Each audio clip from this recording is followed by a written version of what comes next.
Hello साथियों, welcome to Ashish classes. आज का हमारा टॉपिक है राज्यों के उच्च न्यायालय। मतलब क्या होता है कि राज्य का देखा होगा, आपने सुना होगा कि हर राज्य में एक उच्च न्यायालय होता है। ठीक है, तो उच्च न्यायालय से संबंधित हमारे आर्टिकल हैं, जैसे आर्टिकल 215 से 232। यानी आर्टिकल 215 से 232 में क्या दिया गया है कि राज्यों के उच्च न्यायालय के बारे में दिया गया है। ठीक है, आइए देखते हैं। इसमें पहला आर्टिकल है यानी अनुच्छेद है हमारा 214। ठीक है, यानी आर्टिकल 214 यानी 214, अनुच्छेद 214, राज्यों के लिए एक उच्च न्यायालय होगा। ठीक है, आर्टिकल 214 में ये बताया गया है कि राज्यों के लिए क्या होगा, एक उच्च न्यायालय होगा।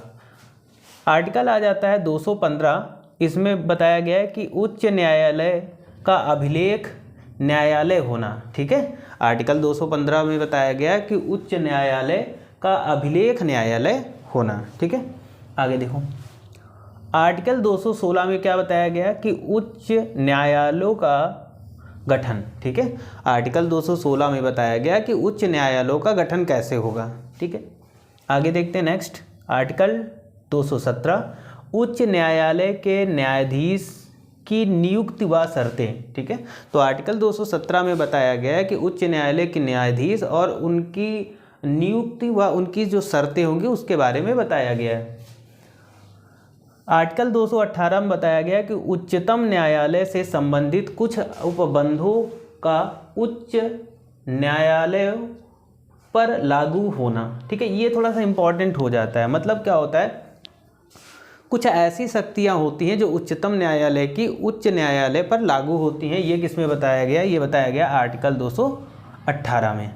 आर्टिकल यानी अनुच्छेद 219 की बात कर लेते हैं, तो उच्च न्यायालय के न्यायाधीशों द्वारा शपथ। ठीक है, उच्च न्यायालय के न्यायाधीशों द्वारा शपथ वगैरह के बारे में बताया गया इसमें। आर्टिकल 220 में बताया गया स्थायी न्यायाधीश रहने के पश्चात विधि व्यवसाय पर निर्बंध।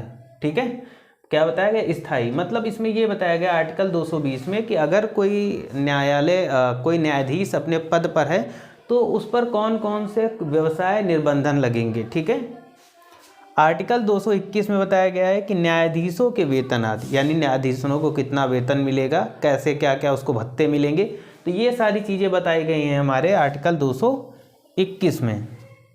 आगे चलते हैं, आर्टिकल 222 में क्या बताया गया है, तो आर्टिकल 222 में बताया गया है किसी न्यायाधीश का एक उच्च न्यायालय से दूसरे उच्च न्यायालय में अंतरण। मतलब कि अगर कोई उच्च न्यायालय का न्यायाधीश है तो उसको एक न्यायालय से दूसरे उसका ट्रांसफ़र वगैरह, ठीक है, जाने की प्रक्रिया ये बताई गई 222 में।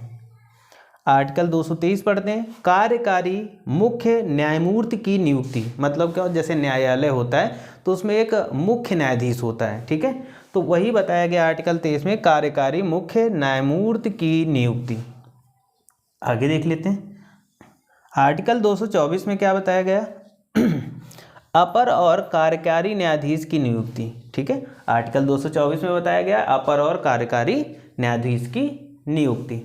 आगे चलते हैं, आर्टिकल 225 में बताया गया है विद्यमान उच्च न्यायालयों की अधिकारिता। ठीक है, आर्टिकल 226 को देख लेते हैं। आर्टिकल 226 में क्या बताया गया, कुछ रिट निकालने की उच्च न्यायालय की शक्ति।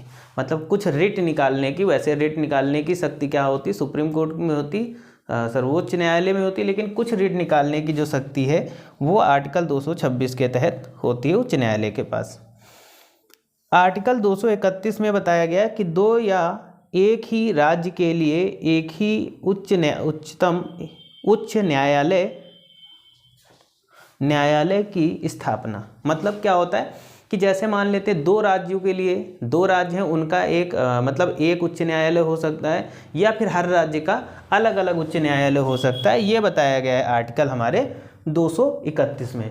तो ये सारे क्वेश्चन हमारे एसएससी एग्ज़ाम के लिए बहुत ही ज़्यादा इंपॉर्टेंट है और कई बार पूछे भी गए हैं, रिपीट भी हुए हैं ये क्वेश्चन। तो चाहे वो एसएससी सीजीएल मेंस हो, सीएचएसएल हो, या फिर एमटीएस जीडी हो, हर एग्ज़ाम के लिए जितने भी हमारे कॉम्पिटिटिव एग्ज़ाम हैं उन सभी के लिए बहुत ही ज़्यादा, इनको बोले तो वेरी वेरी इंपॉर्टेंट हो जाएगा। ठीक है, ये वेरी वेरी इंपॉर्टेंट क्वेश्चन है और इनको याद करना है।